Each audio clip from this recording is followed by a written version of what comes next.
Okay, I'm going to start this evening by welcoming all of you guys. Welcome to Wat Tung. Nice to see everyone here. This evening is our Sunday night meditation where I get together with you guys and guide you in a meditation session. And then I basically open up to whatever questions you guys have about the teachings of the Buddha. So welcome to everybody here. Welcome to everyone who's joining us online as well. If you'd like to join for meditation, the way that I start this is with some chanting. This helps ease the mind into meditation and get more benefit out of the meditation itself. It's not a rite, ritual, ceremony, worship, or prayer, anything like that. There's none of those kinds of things in the teachings of the Buddha. So if you'd like to chant along, you're more than welcome to. They're over there on the cabinet. You're welcome to help yourself and get one of the chanting sheets. I'll be chanting those on the way into meditation. Then once we're in meditation, then I'll be providing you some guidance. This is going to help you to be able to understand how to meditate while we're actually meditating. Then there's going to be a period of time of quietness where everybody's meditating together. Then we're going to come out of that with some more chanting. And then that's where I'll just kind of maybe share a little bit of the teachings of the Buddha with you guys, but mainly just open up to whatever questions you guys have. So take whatever position you're comfortable with the body. And if you'd like to chant along, this will help you to ease into the meditation and get more benefit out of the meditation. And then afterwards, I'll come back in with some guidance to help you. Arahang Sama Sambuddho Mahakeva Bhutang Mahakavanang Aphivateyami Savakato Mahakavata Tammo Dhammang Namasami Supatipano Mahakavato Savaka Sankho Sanghang Namami Namo Rasa Bhagavato Arahato Sama Sambuddhassa Namo Rasa Bhagavato Arahato Sama Sambuddhassa Namo Rasa Bhagavato Arahato Sama Sambuddhassa Iti piso emakeva Arahang Sama Sambuddho Vichacharanang Sammuno Sakato Rokavitu Anutero Purisa Dhamma Sati Satatawa Manusnang Bhutto Bhagavati. Okay, with the lower body and hands and arms comfortable, in the upper body erect. Just close the eyes and start breathing in through the nose and out through the nose.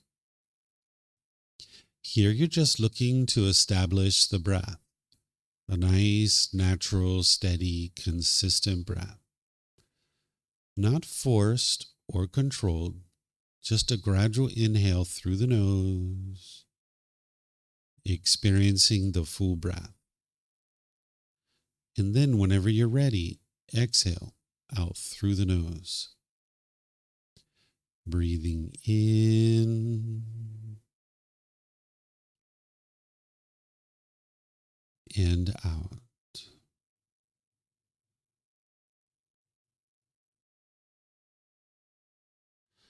Breathing in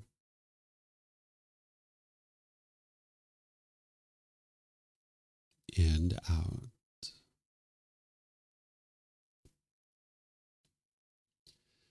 Your breath may not match up with the guidance that I'm providing, and that's okay. This is your practice. I'm just here for guidance. You can use this voice as a reminder that whenever you get to the next inhale, breathing gradually through the nose, developing a nice, natural, steady, consistent breath. And then whenever you're ready, exhale out through the nose, experiencing the full breath. Breathing in and out.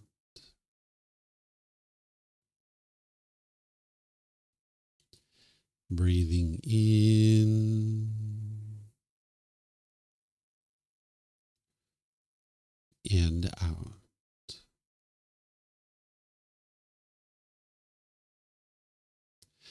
With the breath well established, start fixating the mind on the breath, either the sound of the breath coming into the nose or the sensation of air moving over the skin into the nose. The breath is the present moment. Fixate the mind on the breath, the present moment. Breathing in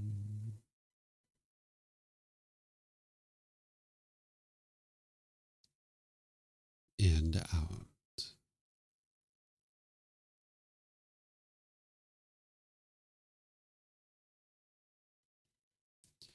Breathing in and out.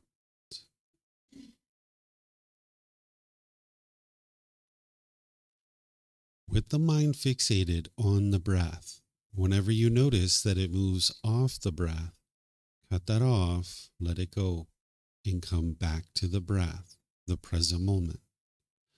No need to observe the thought, label it, judge it, analyze it, or even try to figure out where it's coming from. Whenever you notice that the mind is moved off the breath, cut that off, let it go, and come back to the breath, the present moment. Breathing in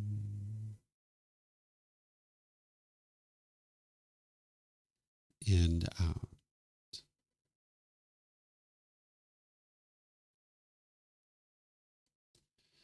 Breathing in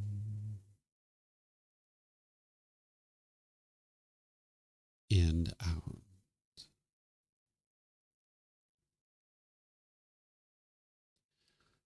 I'm going to be quiet now and let you do this work of focusing on the breath, cutting off and letting go anytime the mind moves off the breath.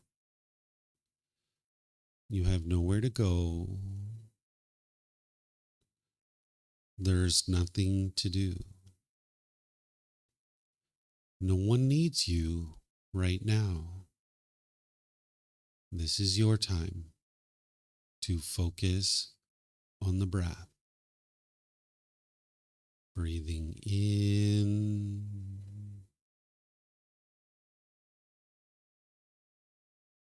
and out.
หังสัมมาสัมพุทโธมหาเขวา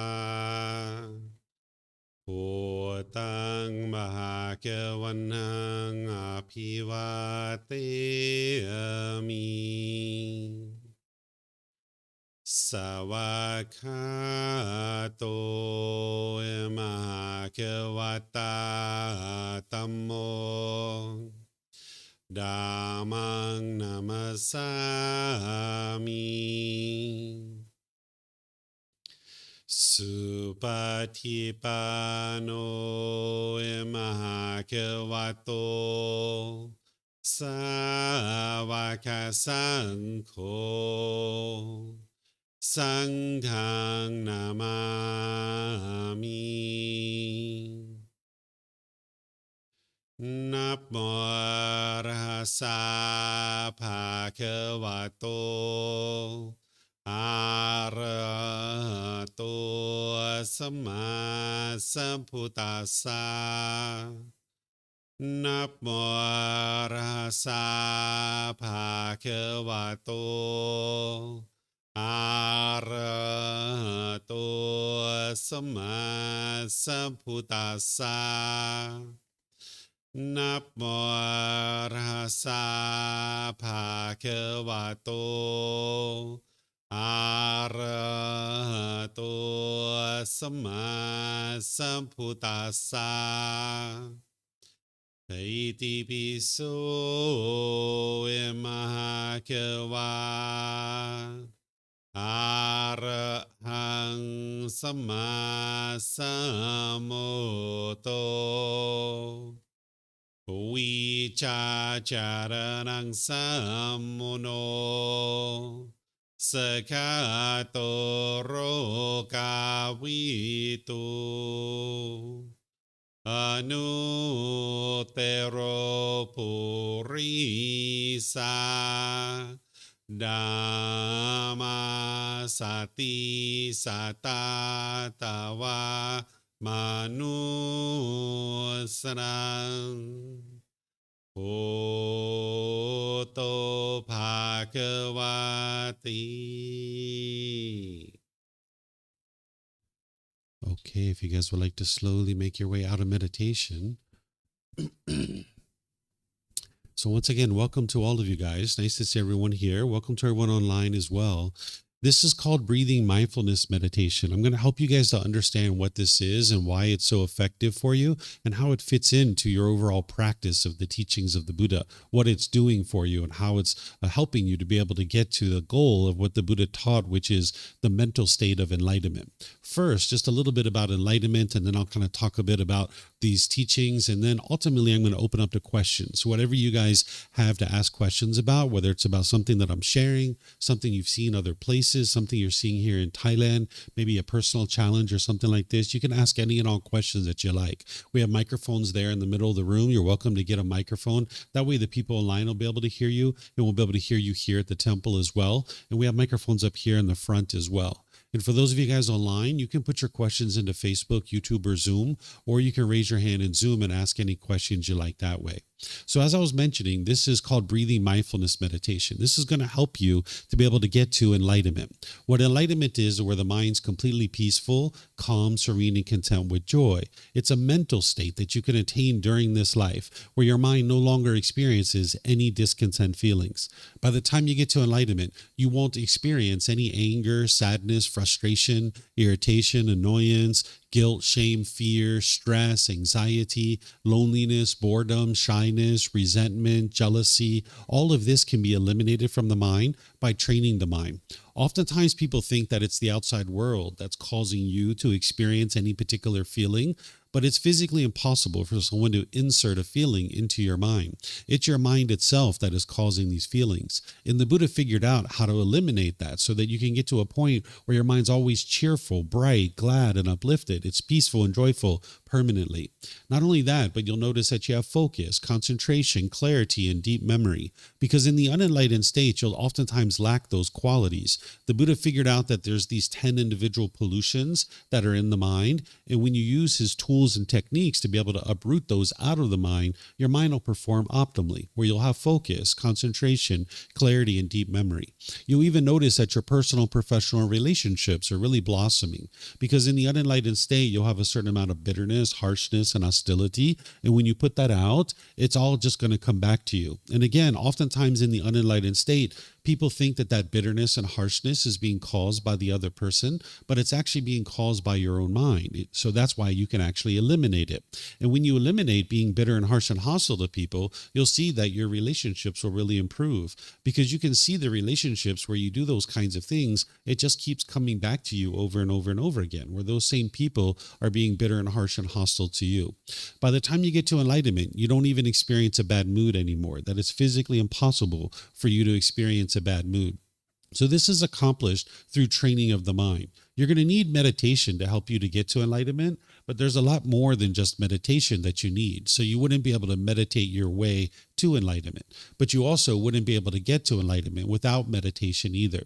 This particular meditation that we just did, this is the primary form of training in terms of meditation that the Buddha used. There's actually 4 meditations that he used, but then there's other things that he did as well in order to be able to get to enlightenment.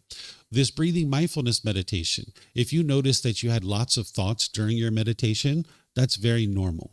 That you might have had thought, almost like a machine gun, right? Like, right? That's very normal to have lots and lots and lots of thoughts. Or you might have had a thought and you looked at it, you played with it, you indulged in it, you followed it, and then you were like 2 or 3 minutes down the road and you're like, oh yeah, that's right, I'm meditating. Let me bring my mind back to the breath. So if either of these 2 things happened for you, that's very normal, because your mind is just undisciplined, it's untrained. But even an enlightened being will have thoughts during their meditation. The difference is that when an enlightened being has a thought, they're going to notice it right away, cut it off and let it go, and come back to the breath. And then between their thoughts, there's going to be quietness and stillness. But there might be 30 seconds to a minute of that, and then they're going to have a thought. And then they're going to notice it and bring their mind right back to the breath, and then there's going to be quietness and stillness again. So the goal of this meditation isn't to eliminate your thoughts. Sometimes that's what people think based on the guidance. So if you have thoughts during meditation, you're not bad at meditation or anything like that. It's just what the mind does, that it's creative and it has all these different thoughts. But what you're doing is you're training your mind to cultivate the wholesome qualities of mindfulness and concentration. What mindfulness is where you have awareness of your mind. Because in the unenlightened state, you oftentimes don't even have awareness of what's going on in your own mind. Your thoughts, your ideas, your feelings, what's happening in your own mind. You might not even be aware of those kinds of things. So you need to have awareness of that. And you need to have concentration and focus. Because when you have concentration and focus, you can then access your wisdom in your day-to-day life, and you can actually make wise decisions to produce wholesome results. But when your mind's all shaken up, when it's uncalm with anger and frustration and all these other discontent feelings, you won't have mindfulness or awareness of mind. Therefore, you'll lack concentration or focus, and then you're going to not be able to access your wisdom to be able to make wise decisions and produce wholesome results in your life. So you're cultivating 2 wholesome qualities with this particular meditation: mindfulness, which is awareness of mind, and concentration. And then you're eliminating a certain unwholesome quality, because that's what meditation is. It's a dedicated, active, purposeful training session where you're eliminating certain unwholesome qualities and you're cultivating certain wholesome qualities. The unwholesome quality that you're eliminating with this meditation is called craving, desire, attachment, the mind's wants and expectations. This is what's causing all your anger, sadness, frustration, and all these other feelings, is that your mind is longing, yearning, it's craving permanence. The mind is chasing after the objects of its affection. And if you get what you want and what you expect, then the mind gets happy and excited about that. But if you don't get what you want or what you expect, the mind experiences painful feelings like anger, sadness, frustration, and others. So for example, if you wake up in the morning and you see it's sunny outside, you might get really happy and excited about that. But then if you go take a shower and you come back out and it's raining, now you're frustrated or angry or irritated. That's because the mind's craving permanence. It's wanting and expecting that sun to be permanent. But the fact is that we live in an impermanent world. Things are constantly changing. Or if you get really happy and excited when your bank account balance is up here, when it goes down here, you'll be sad or frustrated or annoyed. The only thing that's happening here is change, but the mind is holding on and craving permanence. So what this meditation is doing is training your mind to let go. You're building this internal mechanism in your mind to be able to let go, let go, let go, because the mind doesn't know how to do that. So if 10, 15, 20, 30 times during your meditation, you had to let go, that is very helpful for your mind. Because now in your day-to-day life, when you're going about your day and you're noticing anger or frustration or any of these other feelings that are arising, you can let them go. You're not suppressing your feelings or repressing your feelings. You're actually cutting it off before it even becomes a feeling, because your body has an early warning system that prior to you getting angry or frustrated or any of these other feelings, there's going to be bodily sensations. It's going to be tingling in the body, tightening in the chest, tightening in the throat, heat in the face, pressure in the skull. You may or may not even be aware of these things right now. But if you start tuning into this more and more in your day-to-day life, you're going to see there's this early warning system that's alerting you that you're about to experience stress or anxiety or boredom or loneliness or jealousy or any of these other feelings. And if you can catch that at the bodily sensations and you can cut it off and let it go, you'll actually protect your mind. You'll preserve it. And if you do this enough over the course of your life, multiple years, you'll get to a point where anger never arises, where frustration never arises. It just doesn't arise because it's not there. The causes and conditions that produce it have been eliminated out of the mind. That's what an enlightened being is experiencing. It doesn't matter what happens in their life. They're not going to experience any anger, sadness, or frustration. It's physically impossible for an enlightened being to experience these discontent feelings. So if you're checking in at an airport and you think your flight's leaving in about an hour, and they say, "I'm sorry, sir. I'm sorry, ma'am. You can't check in right now. Your flight's delayed. You can't check in for 3 hours," and you're noticing your anger arising, it's not the airline company that's causing that. It's the mind's craving for permanence. The mind wants every airplane to take off on time, especially the ones you're on, right? Everyone else's plane can be late. That one you're okay with. But if your plane is late, that's where the anger or the frustration might come up. If you're craving permanence, maybe you're thinking about going to Thailand, right? They have mango and sticky rice. They have massages and elephants to play with, and you just can't wait to get there. And now you're in the airport for 3 hours or 4 hours waiting for your plane to leave. And now you might be frustrated or angry. But if you're noticing that starting to arise as a bodily sensation, if you've been training your mind with this breathing mindfulness meditation regularly, you can cut it off and let it go. That way you preserve your mind. It's kind of like if you were going to take a boat from Australia to Indonesia, you'd like to prevent the water from ever coming into the boat, because once the water gets in the boat, you've got a real problem to deal with.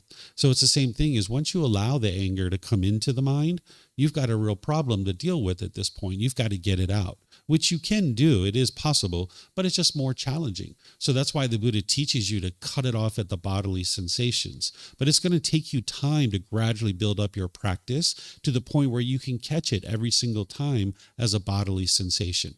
And this meditation is an important piece of this.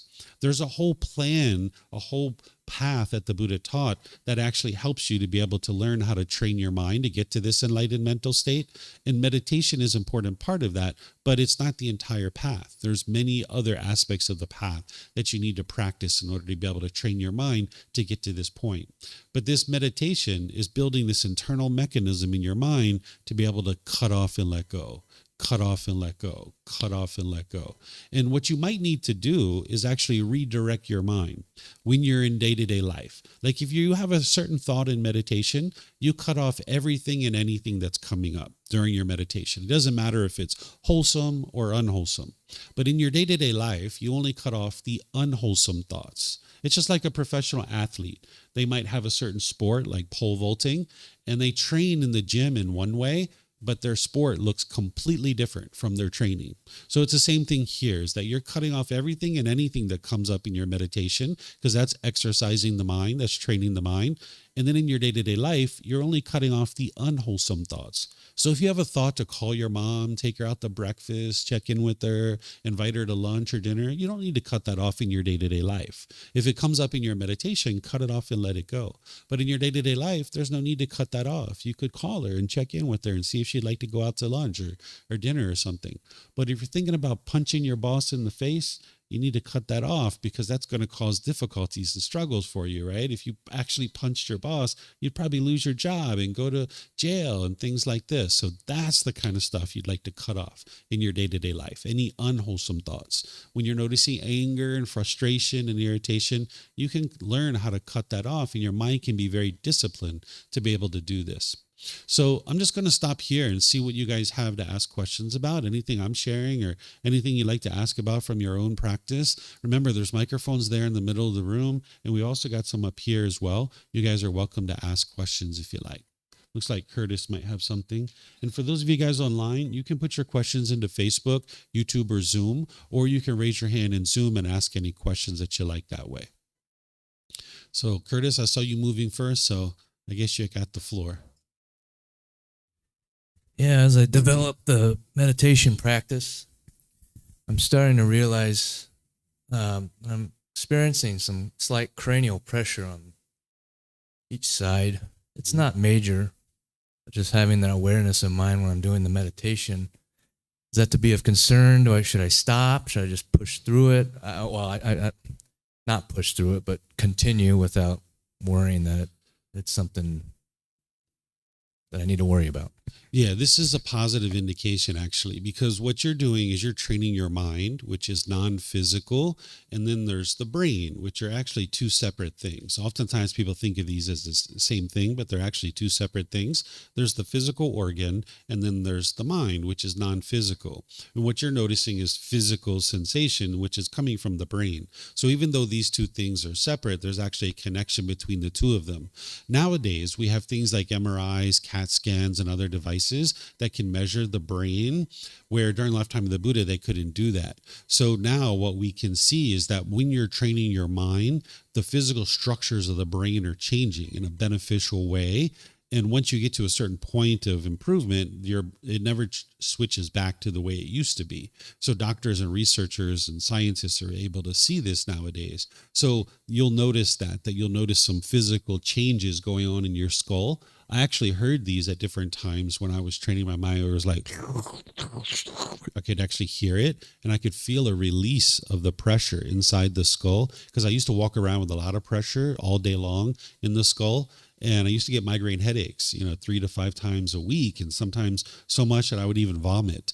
And now I don't get any of that stuff. So you might notice these physical changes to the head and other parts of your body too. You might notice that as you're training the mind, because as the mind is performing better, the body is going to perform better too, because the mind is the boss. The body is the employee. The body is just following along. So the mind is like the CPU of the computer. So as you're improving that and you're cleaning that up, you'll notice some shifting and changing with the body. You might even notice headaches from time to time.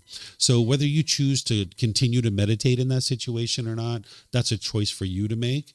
You've got to decide, because each situation might be a little bit different. But definitely don't stop meditating in terms of like over multiple days and weeks and months, because what is happening is a positive thing. Eventually you'll get through all those changes where the physical structures of the brain will change, and then you won't experience those things anymore. Everything will just be completely solid and had already made all the changes. Mm-hmm. Yep. You have a question? I'm from the UK. This is my first group meditation. Just about the path to enlightenment, because I'm kind of new to Buddhist philosophy and kind of everything around it. Just wondering how enlightenment ties in, like reaching a state of nirvana, because I'm not sure what the differences are. What is one? What is the other? If you could explain that, that would mean something to me. Yeah. Sure. So it's actually the same thing. It's just a different language. The word nibbana is the Pali word, and when we translate that into English, it's enlightenment. So in the original source teachings of the Buddha, they use nibbana, or Kama, or Dhamma. This is the Pali. But then in Sanskrit, you might hear nirvana, dharma, and karma. It's pointing to the same things, just a different language. So when we translate into English, the word nibbana translates nicely into English as enlightenment. The word Dhamma translates nicely as teachings, but the word Kama actually doesn't translate to just one English word. So I still use the word Kama, but it just means enlightenment, that mental state that I was describing at the beginning. Mm-hmm. Thank you. Yeah, you're welcome. Yes, sir. Mm-hmm.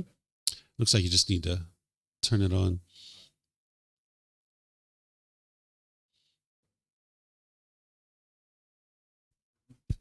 Is it on?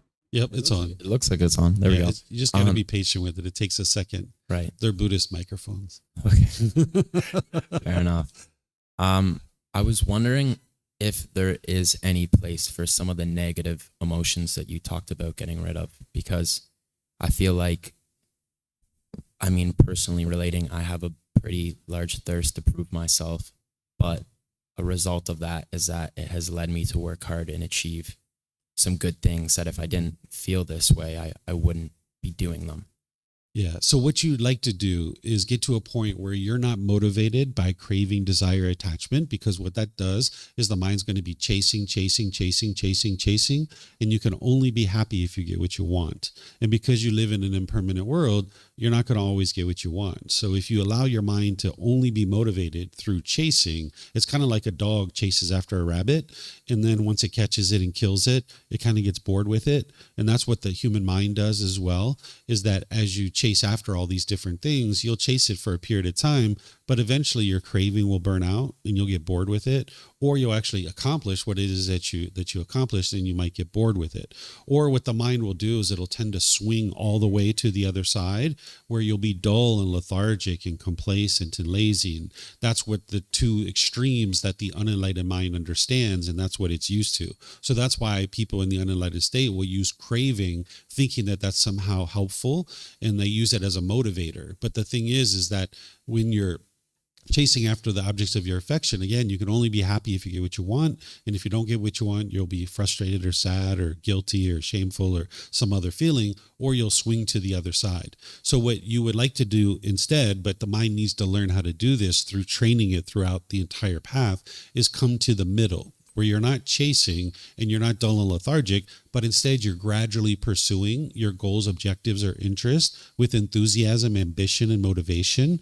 But you're not basing your feelings on whether or not you accomplish that thing or not. But that's what the unenlightened mind does. So these emotions, I don't think of them as negative or positive. It's just that these painful feelings that are experienced in the unenlightened state, it gets in your way of having such a fulfilling life, because there's this mental state that you can experience where your mind's completely peaceful and joyful all the time. It's cheerful, it's bright, it's glad, it's uplifted, and you will still be able to pursue your goals, objectives, and interests in life, and you'll actually pursue them better. Because with craving, desire, attachment, not only are you not going to experience happiness all the time, because you can only experience happiness when you get what you want, but when you're chasing after with craving, desire, attachment, you're going to be making mistakes along the way. You're going to be making some unwise decisions, and you're going to be stumbling over your feet. You're going to be making decisions that are essentially producing unwholesome results for you. So there's this better way of life that sounds very strange and very foreign to the average person, because they don't even realize it exists. They oftentimes think that anger and frustration is just a normal part of life, and this is the way that human beings are, and you just live your life this way. But there's this better way of life that the Buddha taught.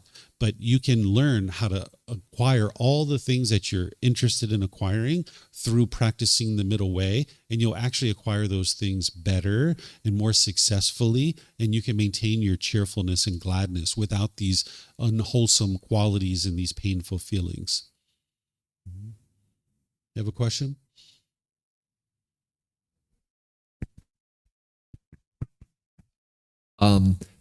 I had two questions. The first one I think is easier to formulate. So I've been going around to some of the Buddhist temples around here, and I've noticed that some of them have like a big golden spire. I was wondering what that might be. A big golden what? It's like a spire/pyramid sort of thing. I've seen it at several of them. It's always painted gold. What's a spire? like a point that's going up. It's kind of like almost like a pyramid that goes into like a point. that Oh, shoots up. okay. You're talking about the golden stupas. That might be It's it. like yeah. a structure that kind of has like multiple levels and then it goes to the Yes. middle. Okay. So there's stupas all over the Buddhist world, and people build these out of honor and respect of the Buddha. So you'll see some of them like mainly in the cities because there's a lot more resources here that are golden.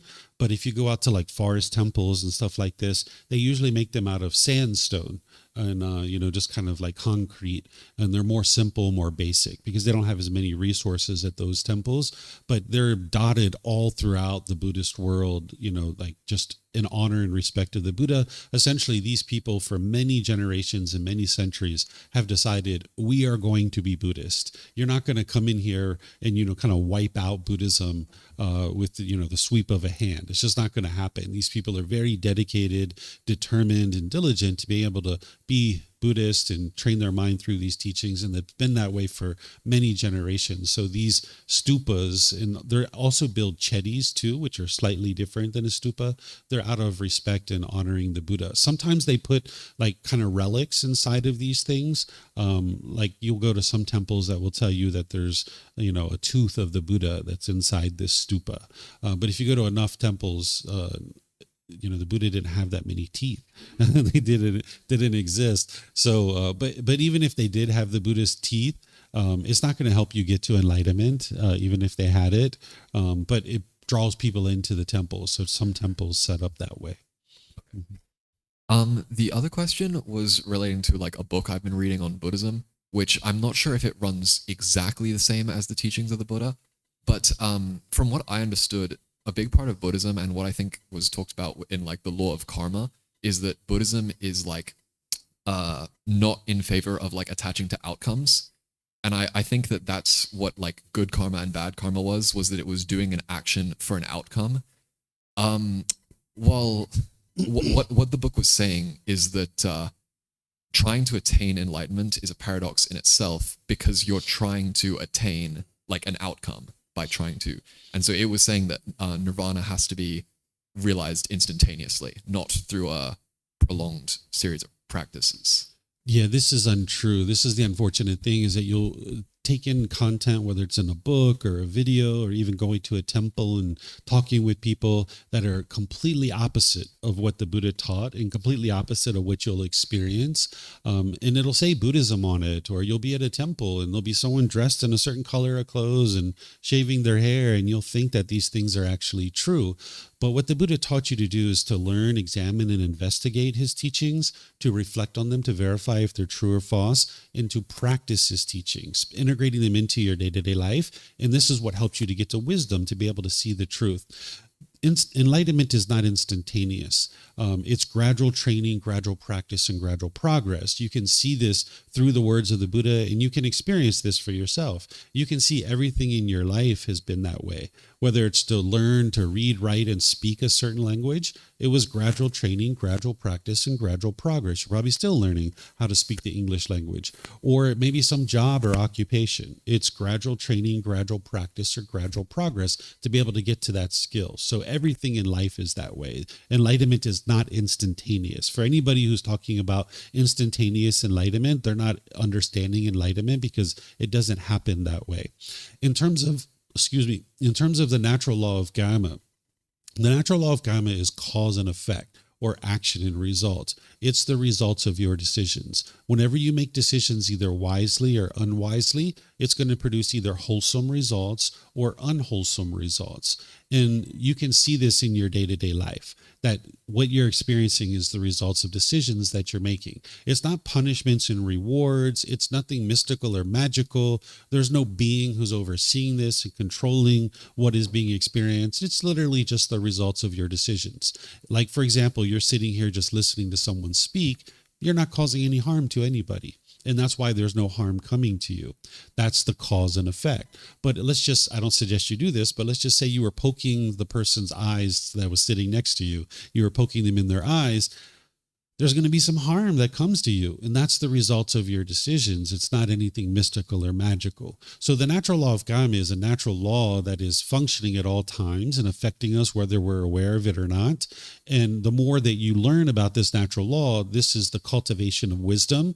And when we say awakening to enlightenment, or you become awake, or to be awake, it is to cultivate wisdom about this natural law. That's what it means to be awake. So you might say that you're fully awake to the natural law of gravity at this point, right? Because when we were children, we lacked wisdom of that natural law. So we struggled and we had difficulties. We fell down, we hit our head, we bumped our elbows, and we cried and cried and cried because we lived in a world that we didn't understand. So we struggled and had difficulties. But slowly but surely, through gradual training, gradual practice, and gradual progress, we awoke to the natural law of gravity. And that's what we now understand, that we can tie our shoes a bit tighter, we can climb ladders, we can ride bicycles, we look at the surface as we're walking so we're not so giddy and bouncing around like a kid anymore. And that's why we experience improved results. So what you're doing on this path to enlightenment, among other things, is you're cultivating wisdom about this natural law. So you can see the causes and conditions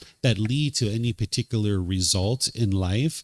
And now when you make wise decisions more and more, you will experience wholesome karma, or wholesome results. Because by the time you get to enlightenment, there is no more unwholesome karma. You're only making 100% wise decisions that is leading to wholesome results in your day-to-day life. You're making decisions perfectly in each individual situation. Now, in terms of pursuing enlightenment and attaining enlightenment, this is where people don't understand not only what enlightenment is and that it's gradual and that you're awakening to this natural law of karma, but they're not understanding that the craving, desire, attachment that we talk about, that's how the mind longs and yearns for something, like what we were talking about here with this gentleman. The mind is longing, yearning for something. And then there's also swinging to the other side, where the mind is dull and lethargic and complacent. What people aren't understanding is there's a middle way with every single thing, including the pursuit of enlightenment. If you were chasing after enlightenment and you were longing, yearning for it, then yeah, you're never going to get to it there. But if you were on the other side, where you were complacent and you could care less about your life and what was going on in your life and whether you were improving it or not, you're not going to get to improvement there either. So there's a middle way where you can gradually pursue enlightenment through wise decisions. And you're not chasing after it, but you're just gradually, day by day, making decisions towards this goal or towards this objective. When I use the word goal, if right now, if you accomplish a goal and you're really happy and excited about that, but if you don't accomplish a goal and you're sad and frustrated, that's actually not a goal. That's a craving, desire, attachment masquerading as a goal. So when you come to the middle, you can actually learn how to pursue goals, objectives, or interests without longing, yearning. And the enlightened mental state is exactly that. So when you're practicing the teachings of the Buddha and you're making decisions with wisdom of the natural law of karma, you're not longing, yearning for a certain outcome. You just understand that by making these decisions in this way, this wise way, it will produce a certain wholesome outcome. And you're doing that without expectation, without longing, yearning, but you just understand what are the wise decisions that produce a certain result. And you can accomplish getting to enlightenment without this longing, yearning. And that's what you would ultimately need to do. And one of the ways that I teach people to be able to do this is we talk about it as attaining enlightenment, right? That's oftentimes the way that people talk about it, is that you're attaining it. And because of that, oftentimes people will chase after it. But one of the ways to think about enlightenment, and you'll see this if you decide that you train your mind this way, is that one of the ways to think about it is that your mind is already enlightened. That there's just these pollutions that are in the way, hindering you from being able to experience the qualities of the enlightened mental state. It's kind of like the sun is always there, but there's clouds in front of the sun. When you get the clouds out of the way, the rays of the sun will slowly start shining through. The same thing is true about the unenlightened mind, that there's this mind that each individual being has that you might say that the mind is already enlightened, but there's these pollutions that are in the way that are hindering you from being able to experience it. And as you train your mind, you'll slowly get these pollutions out of the way, and the qualities of enlightenment will shine through more and more clearly. The only difference in this analogy is with the clouds, they're going to eventually come back and block the sun. But with the enlightened mental state, once you get these pollutions out of the way, they will never come back ever again, that the mind will be in that mental state permanently.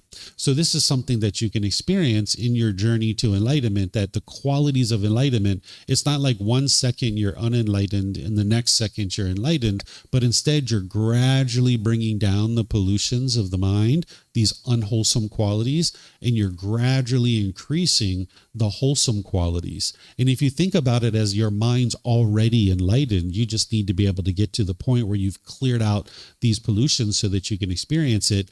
Then an individual is less likely to chase after it because it's something that you already have. Where when there's something you don't have, the mind will tend to chase after it. But if you think about it as you already have enlightenment, then the mind will be more capable and more interested to just gradually pursue this path rather than chase after it. Hi, Christian again. Just had a question about enlightenment. You spoke about removing negative feelings like frustration and anger. And I guess it's reaching a state of neutrality, I guess inner calmness or stillness or serenity. But I'm just wondering what effect that has on feelings like pure joy or excitement. Okay. Yes, so it's kind of, yeah. So in the unenlightened state, you will experience what's called conditioned feelings. Conditioned feelings are that you're going to base your feeling on some condition. And you'll experience 3 types of feelings in the unenlightened state. Pleasant feelings like happiness, excitement, elation, thrill, exhilaration, or euphoria. It's based on some condition. You get a raise at work, you're so happy and excited.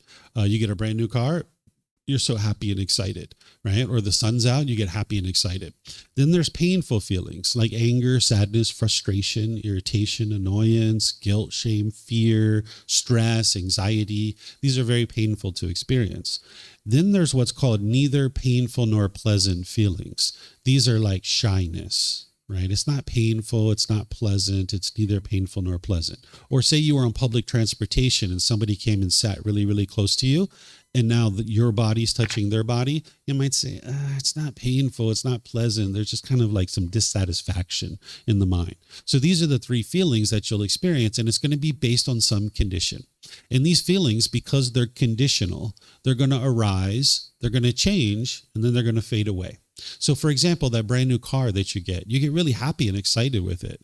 But eventually, 6 months, a year, 2 years, you're not so happy with the car anymore. Or you get really happy and excited with the new boyfriend or girlfriend, but then after a while, you're not so happy with it anymore, right? Or you get really happy with that new money that you got at work, and now eventually that wears off too because it's conditional. Or you get a brand new job and you're so excited about that brand new job, but that wears off too because it's impermanent, because it's based on a condition. And your mind can't be permanently happy because it's experiencing conditional pleasant feelings. And then if it's not experiencing those, it will move to the painful feelings or the feelings that are neither painful nor pleasant. What enlightenment is training the mind to be able to do is get beyond this, where you're no longer experiencing conditional feelings. Instead, you're experiencing unconditioned mental states, where the mind is just doesn't need any condition to exist in order for there to be joy or happiness in the mind. It's unconditioned. So in the unenlightened state, if you wake up in the morning and it's sunny, you'll get really happy and excited. But then when you go take a shower and you come out and you realize you can't go hiking, you can't go biking, you can't go outside, you'll be frustrated and angry. An enlightened being, when they wake up in the morning, they're already happy. There doesn't need to be any condition met for the happiness to exist, but it's not a feeling. It's a mental state, because a feeling arises, changes, and fades away.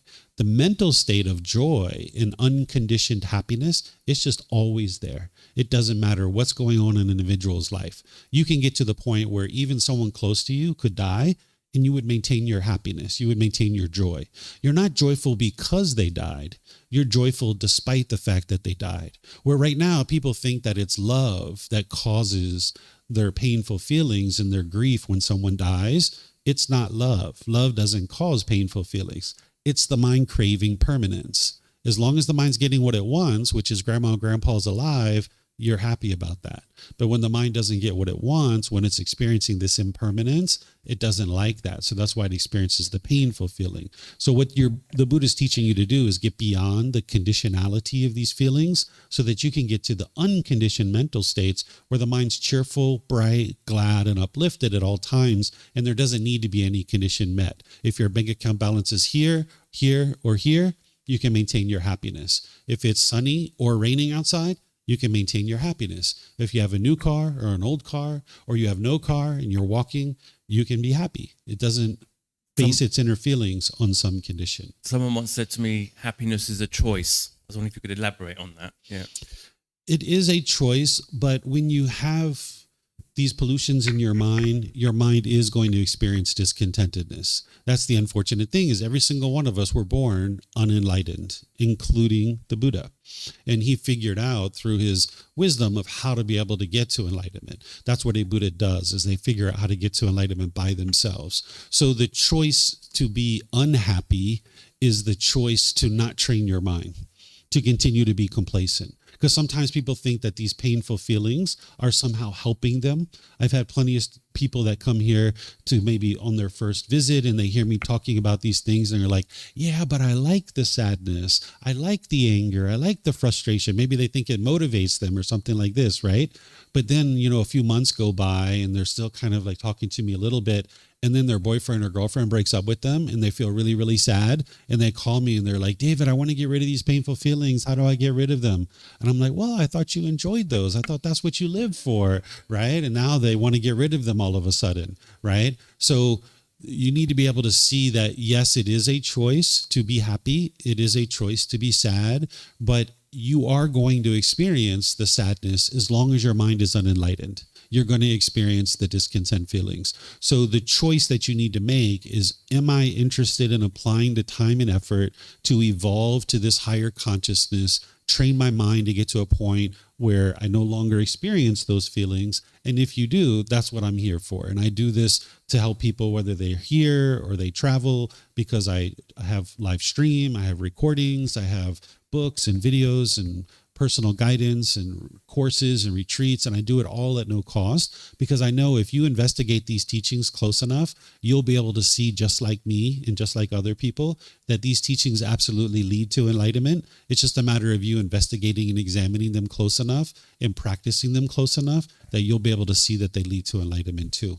So this happiness, it is a choice. But staying in the sadness is also a choice. But just understand that you will experience that as long as the mind is unenlightened. And there's going to be a certain amount of that all the way until you get to enlightenment. Now, there'll be gradual improvement. Like I've had some students in as short as 2 days, they're able to see that there's some improvement to the condition of their mind. Not everybody experiences that, but some people. So it's not like you're grumpy and irritable for 10 years and then just all of a sudden, instantly, you're enlightened. That's not the way it works. Instead, as you're gradually training your mind and you're getting rid of these pollutions, there'll be situations where you were once angry and frustrated, and you're in that same situation and you're not angry and frustrated anymore. Your mind's quite peaceful, and you'll know it's these teachings that are leading to that.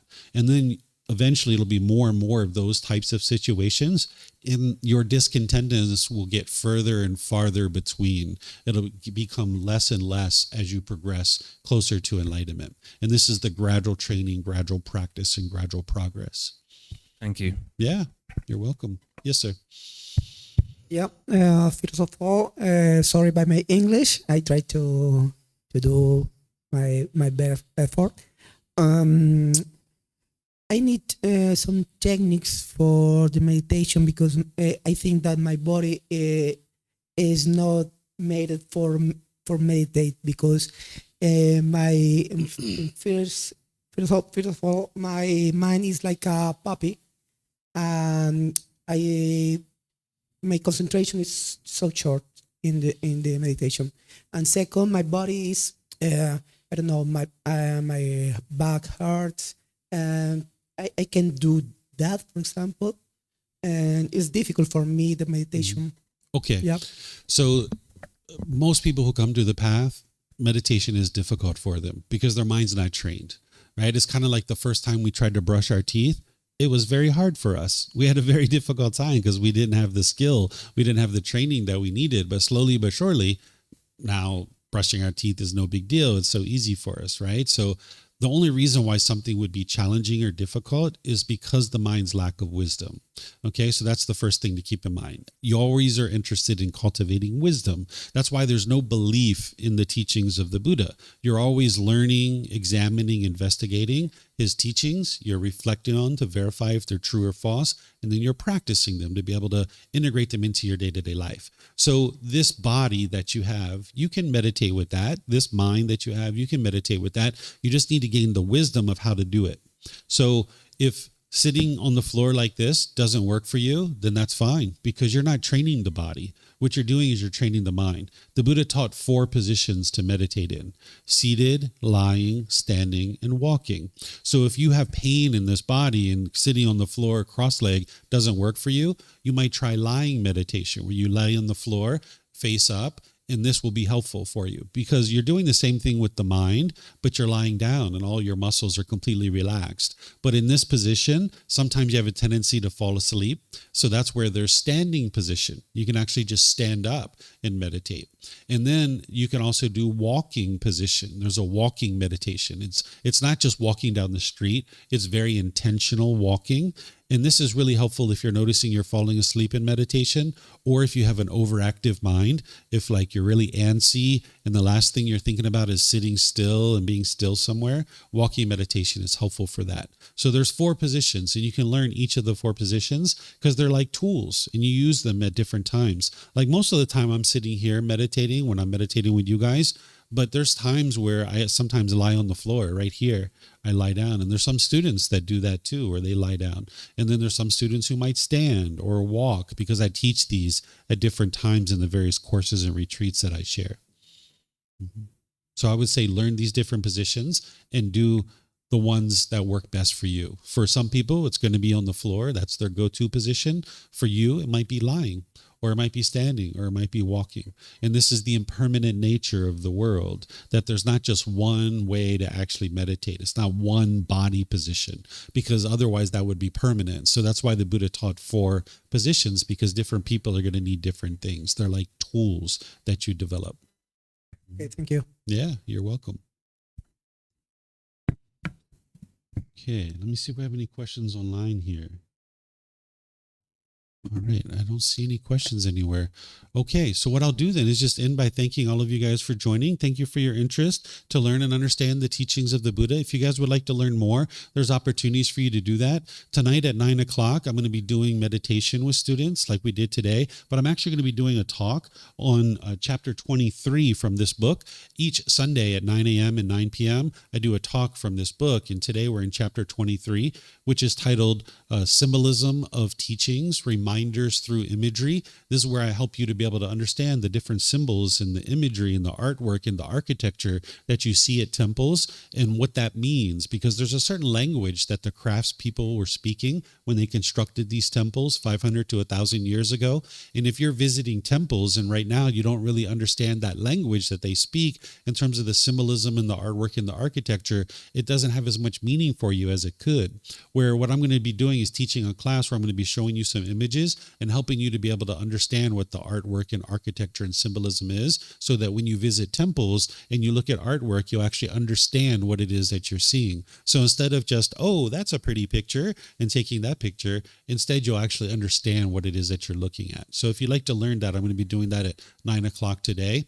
And then on Monday or on Wednesday, we have a meditation here at 9 a.m. where I just essentially do something similar to what we just did. But this Wednesday, I'm going to be doing loving kindness meditation, which is a meditation that helps you eliminate your anger, your hatred, your ill will, even the slightest annoyment or dislike. Right now, if you have dislike towards others, this is actually coming from your own mind. Sometimes people think that it's coming from the other person, but it's actually coming from your own mind, and you can eliminate this. On Fridays, we have Temple Fun Night, where at 6 p.m. we get together for a social event where we play music, we play games. Sometimes people order food or bring food. You're welcome to come and spend time with members of our community on Fridays at 6 p.m. And then over the weekend and next week, I have classes and courses as well. I'm going to be teaching a harmony and relationships course when we get to next week. So you can see all of this on our bulletin board. You can see it on our website, or you can come talk to me and I'll get you plugged in to what it is that you need. What I suggest people do to get started is they start with this first book. This is the first book of our book series, and you can get this for free. You can download it from our website. You can take it and go print it. You can get printed versions here by just reimbursing us for the printing cost, or you can order it on Amazon. And then each Sunday I go chapter by chapter, and you can attend the live streams if you like, either on Facebook, YouTube, or Zoom, or here at the temple, or you can watch the recordings if you can't attend live. And then slowly but surely, you'll be able to transform your mind and get to a point where you've healed from what hurt you, so that you never need to hurt again. But what's hurting you is inside your own mind. It's not the outside world. You can heal from this, and the Buddhist teachings will guide you in how to do that. So whatever you choose to do, have a very lovely and wonderful rest of your evening, and perhaps I'll see you again. Take care. Be well. Sawadee-khap. Sawadee-khap.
Thank you again for watching. Enjoy your meditation. Look forward to seeing you online and answering any questions that you might have. Thank you so much.